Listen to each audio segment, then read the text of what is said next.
पतित पावन आगरू नौजी एबे पटिदियों दर्शन करेंगे। काली जेहेतु रथयात्रा मुझे माने मुझे कहीपानी मो देह भितर कौन हो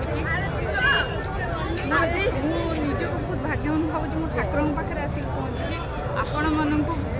किसी मात्रा भिडियो साहाଯ୍ୟରେ देखा चेष्टा कर खुशी लगुच माने मुझे ठाकुर पाखरे आसिक पहुँची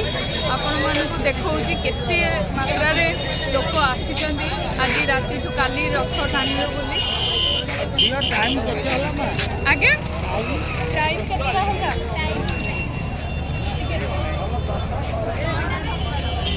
जड़े पचारे टाइम केतटा है मो माँ मो भौणी समस्ते आसुँच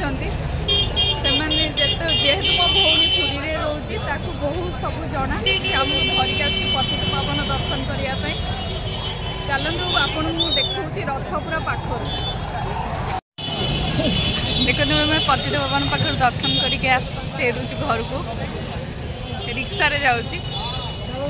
बड़ दाण्ड देखा केते भीड़ बड़ दाण्ड देखो केते बड़ दाण्ड भीड़